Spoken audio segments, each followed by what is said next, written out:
Hi, my name is Bruce, and welcome to this Hutch Files 3 observations on the new film, The Gorge. If you're watching this on YouTube, please go to thehutchfiles.com to get the full breakdown of The Gorge, Apple TV+'s newest release starring Miles Teller and Anya Taylor-Joy.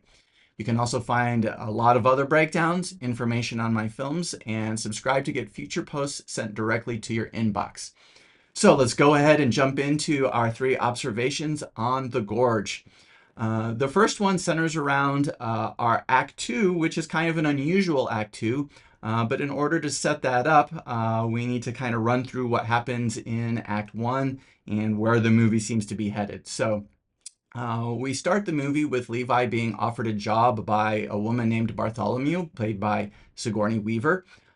This job is kind of unusual. He is sent to this observation post, this really tall tower somewhere in Eastern Europe or Scandinavia, we don't really know.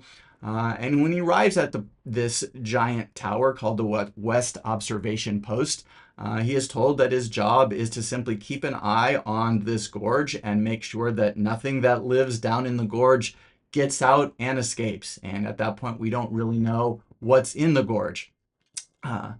So Levi arrives, he settles into his routine, and at the end of Act 1, which is around the 27-minute mark, he happens for the first time using the binoculars that come equipped with the tower to look across and see his counterpart in the Eastern Observation Post for the very first time. That counterpart is Drossa, played by Anya Taylor-Joy. It's a climax because, of course, we are setting up a romance. So we have an action romance movie playing out here. What's interesting is that normally in action romances, all of the main act goals or sequence goals, however the movie is structured, are still generally set up around external action-oriented goals. And the romance tends to be threaded or woven through those goals and plays a smaller part in any kind of structural aspect of the movie in terms of goals and climaxes. The Gorge does things a little differently, though. When Act 2 starts, Levi's goal is to get to know Drossa. There is some action in Act 2, but largely Act 2 is driven by an internal goal, that is to have a relationship with Drossa. So they kind of meet cute, they signal each other because they're on opposite sides of the gorge. They celebrate Christmas and birthday stuff together. And then eventually, Drossa invites Levi to cross the gorge to have dinner, which he does. And at around the 61-minute mark, the Act 2 climax, Levi and Drossa kiss for the first time. And their relationship is kind of sealed at that point. So what's interesting is that the movie kind of slows down at Act 2. This is usually a place where we have a lot of developing action, where we have subplots being set up, and we do have a subplot here, but it's not an action-oriented subplot. It's a romance subplot that's tied to Levi's internal goal of having a relationship with Drossa, rather than related in any way to his external goal. It's one of the first times I've seen an Act 2 really focus on an internal goal or a romantic subplot in the way that The Gorge does. My second observation is a little more simple and straightforward, and one that you've probably seen in movies before, and that is the very short length of the final act of The Gorge. The Gorge has 4 acts, so we've already talked about Act 1 and Act 2. In Act 3, at the beginning of Act 3, Levi and Drossa end up falling into the gorge. And as you might imagine, their goal is to get out of the gorge. And the gorge is filled with all kinds of bio-enhanced, bio-poisoned creatures and human beings and all kinds of crazy stuff. And so Levi and Drossa must work together to escape the gorge. Around the 99-minute mark, they are successful at doing that. And that sets up our final Act 4. They've gotten out of the gorge. Well, what do they need to do? They realize that if they're going to leave, the creatures could escape the gorge, and that would endanger humanity. So they realize they have to destroy the gorge, and they have to escape alive. As this is happening, our character from the beginning of the movie, Bartholomew, sort of arrives on the scene, and we have come to realize that she actually works for a corporation that is doing biological testing on these creatures to try to create super soldiers and other things of that nature.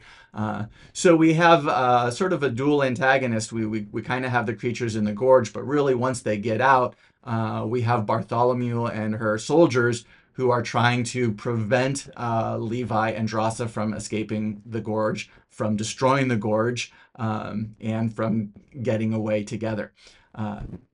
This is a pretty straightforward, action-oriented goal that drives the movie. In fact, if we end Act 3 around the 99-minute mark, the Act 4 climax of destroying the gorge happens about 15 or 16 minutes later. It's very quick and very fast. So the external goal of destroying the gorge and surviving takes place pretty quickly. And then our last 3 or 4 minutes are kind of handled in a clever way because we don't know whether Levi has succeeded at his internal goal of being able to be with Drossa. And that is because after the gorge is destroyed, there's a huge fireball. We know that Drossa escapes, but we don't know whether Levi escapes. And so in a bit of an interesting twist, the movie aligns itself with Drossa in the last few minutes as she escapes, and she ends up becoming a waiter at a seaside restaurant somewhere on the Mediterranean. And the big question is, did Levi survive? And a couple of minutes later, he shows up at the restaurant. They are reunited, and Levi achieves his internal goal of being with Drossa. So we have a really interesting, very short 20-minute final act. Now, having said that, it's pretty common for final acts to be the shortest act in a movie because we don't have any new subplots to set up. We've got the protagonist versus the antagonist, and the whole point of that last act is to wrap things up and get resolution. Now, that final act climax of Levi and Drossa ending up together leads me to my third observation, and that is this whole setup of an action-oriented external goal and a romantic internal goal is kind of reminiscent of older movies. It's not really a structure we see that much anymore because I think romance is something, especially in action movies, that has to a large extent disappeared, or at least we don't see nearly as often. But if we go back to movies of like the 80s and 90s, for example, we see this set up all of the time where we have the external goal for a male protagonist to defeat the enemy. And then if he is successful at that goal, then that means he achieves his internal goal, which is to be with the person that he is in love with. The movie that really comes to my mind that has a similar structure is Die Hard, where our action hero must survive his ordeal, specifically with Hans Gruber, in order to be with his romantic partner. So in Die Hard, we've got John McClane, played by Bruce Willis. We've got Holly Gennaro McClane, played by Bonnie Bedelia. And McClane's goal is to defeat Hans Gruber and survive this hostage situation so that he can be reunited with his estranged wife. And that's exactly what happens at the end of the movie.